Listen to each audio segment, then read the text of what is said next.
Hi, and thanks for joining me. I'm going to be working through some thoughts on how to improve my lighting.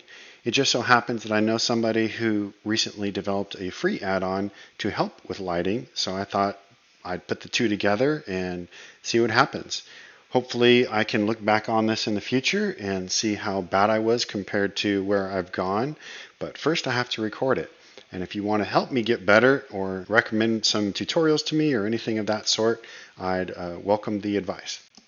What I'm trying to achieve in this is to get the eye to go from the front of the corridor back to the back, stop at the character, redivert to the cross corridor that the character is looking at, and then maybe wander over to see the detail screens that are over on the right.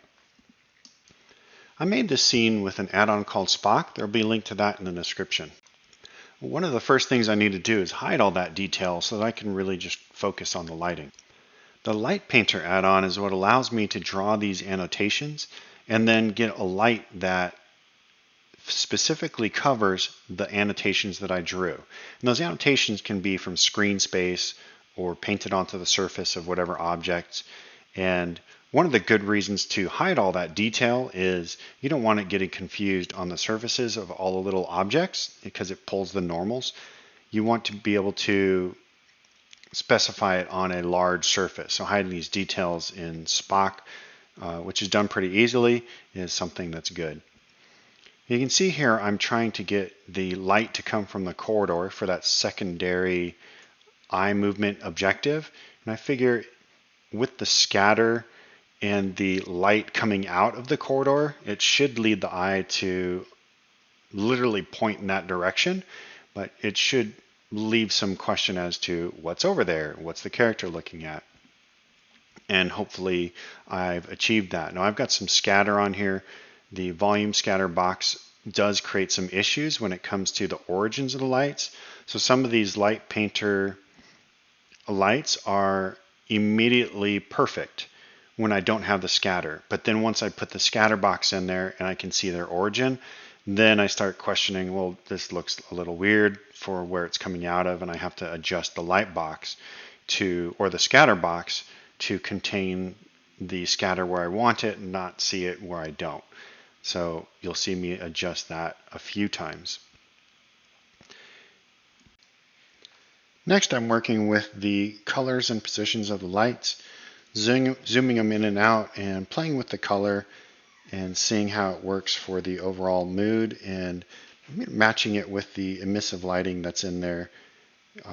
I feel like actually creates less of a distraction because the too many different colors of lights was getting a little overwhelming.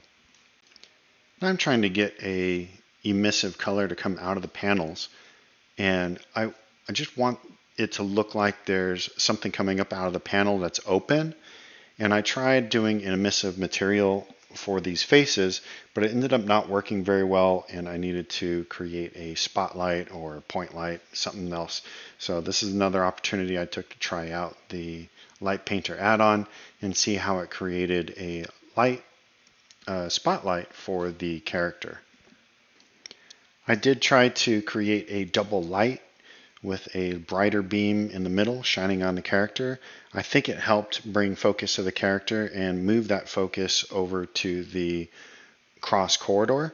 And then I was playing around with something called the light tube that is in the Light Painter add-on and moved that up into the ceiling. And it's pretty interesting. It's better than a normal emissive light. I haven't tried it outside of the add-on, and the results are pretty cool.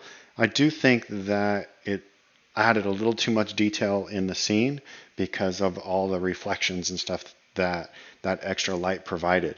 But I'm interested to know what you think. And if you have any suggestions on lighting for me, I'm happy to post some updates, and we'll see how much I can improve from your suggestions. Thanks. Bye.